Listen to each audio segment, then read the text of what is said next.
Let me ask you a quick question. Is your version run 447? All right, that's what I got. Okay, cool.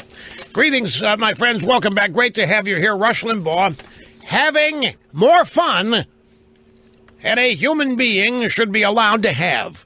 It's great to have you with us. The telephone number is 800-282-2882, and the email address, lrushmo@eibnet.com. I want to go to the phones right now. Give me line one. I think this is a very important point to make. I have been making this point ever since the election, that this is a crucial point to make, especially today, because the riots are underway. The malcontents and the rent-a-mobs, the paid protesters, are getting very near the parade route, and the SWAT teams and riot teams have been called out. And I'm of two minds on this. Obviously, you don't want the civil unrest and the danger that it poses. On the other hand, let these people show everybody who they are.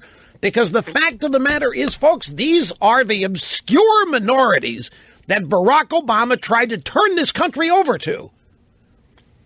The transformation of this country was specifically aimed at, I want to be very careful here.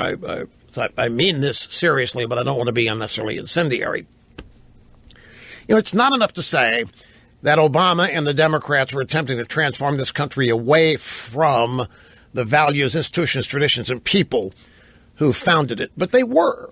And they truly believe that since the founding of the country, there have been victims of this country because of the founding. And they have built up that idea, and they have fomented it, and they have inspired people to feel like victims and join groups as victims, to be malcontents and unhappy and miserable on the basis that this country is a rotten place and is unfair and discriminatory. And it's this bunch of people that Obama and the Democrats have been trying to make a majority coalition out of, and they miscalculated totally, because these people altogether can't even approach a majority. But for 8 years, the media did their best, along with the Democrats, to make it look like this bunch of malcontents was indeed the majority. How many of you, in casual conversations the last 8 years with people, seriously discussed the prospect of have we lost our country? Because of the daily presentation in the media and the President of the United States being devoted to this coalition of minority groups, I can tell you that I was fearful that we had lost the country. And I know a lot of other people, I imagine you too, based on how it looked. We're sitting here, how in the hell has this happened?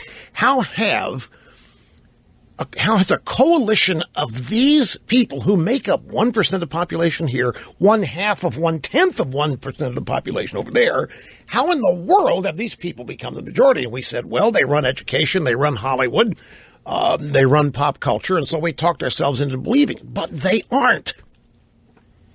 And the truth is, they're not close. They're closer than we would like, but we were never near the tipping point. But look how successfully they made it look like we had lost the country. And it was worse than that. Not just that we had lost the country, but that we were the problem in the country. And I'm telling you, this Trump inauguration starting last night is a reclamation project, reclaiming this country from the people the Democrat Party has been attempting to turn it over to and transform it to. And I got a caller who wants to address this. It's Dave in Star Valley out in Wyoming. Dave, I hope I didn't steal too much of your thunder there, but I know that's what you want to talk about. How are you doing? Oh, I'm doing great. Thanks, Rush. This is an honor, and it's humbling to talk to you. And grew up listening to you on the job site, and appreciate this opportunity. You bet, sir. Thank you.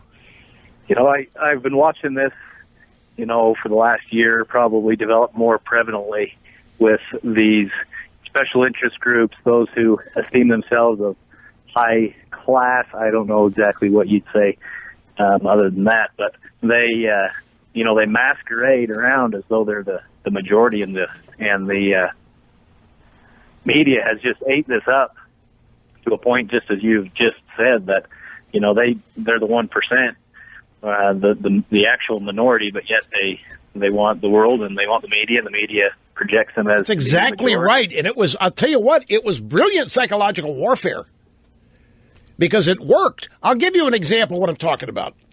Let's go to Indiana and the law the Indiana legislature passed and Pence signed, the Religious Freedom Restoration Act.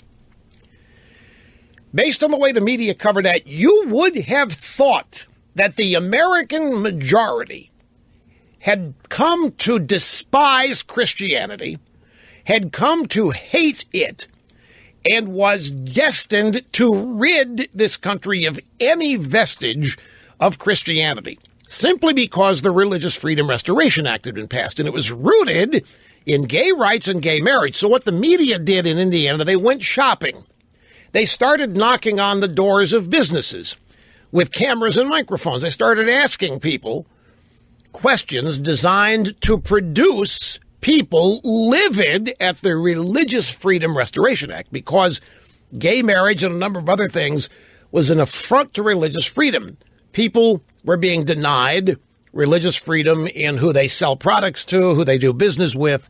The government was mandating that you do business with anybody despite whether your religious beliefs are being trampled on. So the Religious Freedom Restoration Act was designed to support people of religious viewpoints who did not want to be forced by the deep state to have to violate their religious principles.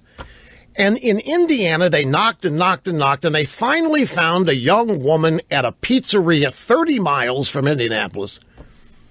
And they asked her, if a gay couple asked you to provide pizzas for the reception, would you? And this young woman, she's 20 or 21, no, it would violate our religious. And that began an all-out nationwide assault on that little pizza shop.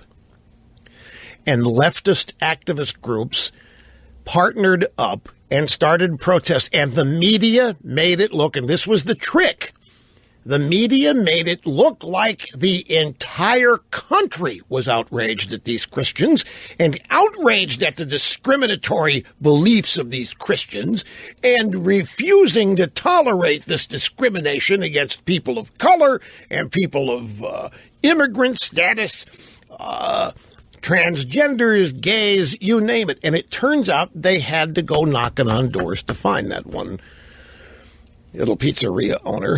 And it was classic the way that they then construct this to make it look like the oddballs had become the majority. I mean, and a sizable majority. And that Christianity was being stamped out and ruled out and overrun and all of that. And that was good. And this last election exposed the lie of all that. So now we've got these malcontents who are now realizing that the game's over. They're not the majority. They've been exposed as the minority that they are.